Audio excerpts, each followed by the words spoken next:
George, much longer do you want to do this? It's a tough way to make a living. It is. You've been pretty successful at it. How much longer? I love it. It's a tough way to make a living, but I want to retire on top.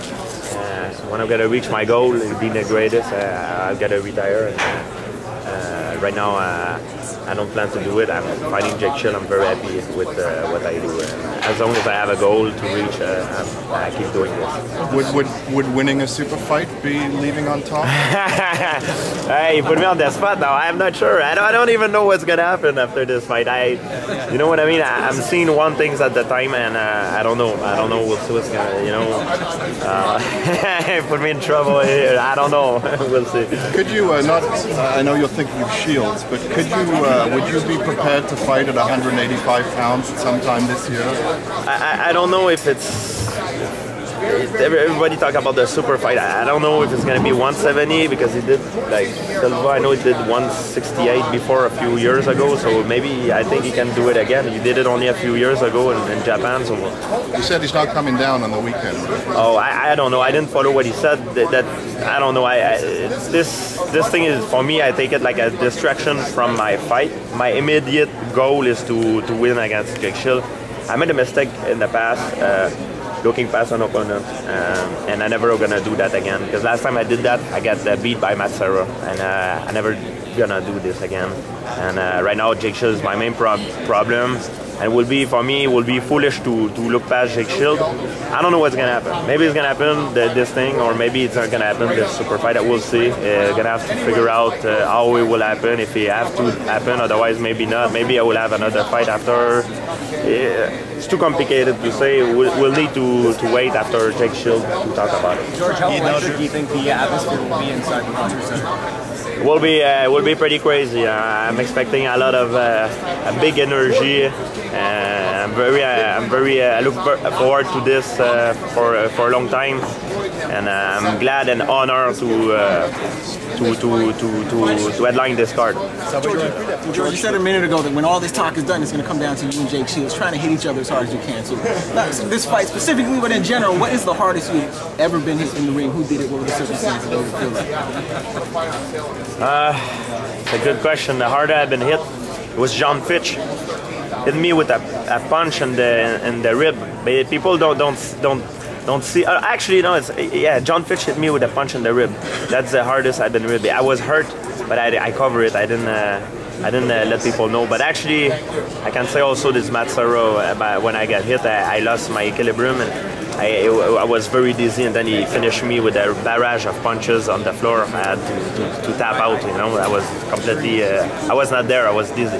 So how were you able to disguise the fact that you were hurt in the middle of the Fitch fight? I was hurt because it was not a head. It was not a head shot. It was a body shot, and he cut my hair. He cut the hair in my lung. It was not a liver shot, but it was on the other side. It was pretty painful. So I was using my footwork to go away and some fake to make him believe that I wasn't hurt, but I was. Jake Shields, you talked about him in French. Tell us a little bit about him in English. About how dangerous he is. He's very dangerous. Jake Shields has got a different set of skill of all the guys that I've fought before. He's a kind of guy, he's been working very hard on his Thai boxing, so he can knock me out standing up, or he can try to submit me on the floor. On the floor, he's probably the best guy that UFC has right now. He's one of the most accomplished grappler. He has been in Abu Dhabi, competed at the highest level in submission wrestling. So he's a guy who's very good on the floor, and he's also very good at bringing the fight on the floor or keeping the fight standing up as he wants. So that's why he's making him very dangerous, and even more why he's dangerous, because he's a clever guy. He's a clever guy. That's why he's so dangerous. C'est un gars qui est très dangereux parce que c'est quelqu'un qui est très intelligent, surtout. That's why clever people, clever fighters, thinking fighters are the most dangerous fighter in the world. Biggest threat to your title, yes, he is the biggest threat. No doubt. How would you fight George St. Pierre? I cannot tell you that. Maybe there is some spy in here, and they're gonna tell Jake Shields. So I don't want to tell you how to fight myself. I'm a very well-rounded guy, but you know what I mean. It's gonna be the style. A style. The clash of us is gonna be the style. What's your training like right now? Where are you training? What are you doing? Where are you training out of? I'm in Montreal. I gravitate around right now Montreal, Albuquerque. I have Montreal most of the time. Montreal is my number one, 80% of the time. New York, most of the time. Montreal, New York. I just went to Albuquerque, train with Rashad and John Jones, and now I go also to England, train with Roger Grayson, Brawl, USTMA, and they're gonna Roger might come back in Montreal as well. George, the training how is it right now? How is it the training? How is it going? What are you thinking? It was great experience in England. When I travel, it's great training. I try to travel to take myself outside of my comfort zone, to have better training. So because when you fight, you're not in your comfort zone, so you want to replicate that in your training camp. Do you have to get a hate on for your opponent to have a good fight against him?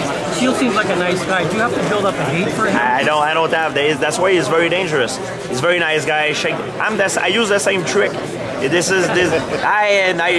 Nice meeting you, shaking hand, but the day of the fight, boom, you go 100%. This is a disguise, guys. Talking like it's like in school, in high school, a guy who talk like rah rah rah rah is because he has something to prove. Jake is very dangerous. He has nothing to prove. I have nothing to prove as well. We're gonna do it in the night of the fight. George, there were people lined up outside in the freezing weather to see you. Just talk a little bit about your relationship with the fans and why you love them, why they love you so much. Well, I try to keep my relation with the fan as much as I can. You know, I do stuff like different things to keep contact with them. You know, like I just made series of DVD for my fans, to keep my fans in shape. You know, so they can work out in their home with you know, like doing my workout that I do, stuff like that. You know, it make them feel like we make a connection between us, so they can get into my training routine and learn from me and train, make themselves in shape. So for me, at the same time, I feel I do something good for them, and they keep the contact with them. Because they love you. Yes, I love them as well. You know, I do that because of the fan, of course. Because if the fan were not there, I would not be able to make that for living. How close is that DVD fitness thing to what you actually do, George? The DVD fitness thing, it's not made for MMA practitioner. It's made for it can be made for my mom, for my dad who is almost 60 years old. It's made could be for a grandfather, for a mother who have 3 kids. It's made for a person that want to get in shape, who want to have the same workout as a martial artist. So you don't have to spar, but what it does, it replicates different movement, different dynamics that happen in a fight. So we put it all in a workout, in a workout DVD series. So you can do the same workout that I do, but in the comfort of your home at your house. But George, I've seen that DVD, and it seems like you're actually working pretty hard in some. It is pretty hard. It's people. The thing is, people want to get in shape, they want to lose weight, but they don't have the will to do the effort. That's what I'm talking about in the DVD. You know, you can. There is no magic pill. You know, and that's what I'm talking about in the DVD. Even myself, I did the workout. For myself, I can't do the whole CD. Even myself, I can't do the whole thing like 100%. I have to stop sometime because it's too much for me. So imagine if it's too much for me, how it is for a guy who's like, I don't know, like 60 years old with 5 kids. It's pretty hard. Did you discover some weaknesses about yourself in doing that? It's good for the mental. It's good for the mental, and you can test yourself, because there is another way to. I taught people how they can test themselves to see their progression, so they can see how much improvement they make over the time. George, every time you fight, your opponent says they got you, they know what you're doing, and then you flip it and you come a totally different way. Yes, it's true. That's it's the disguise. You know, it's you never.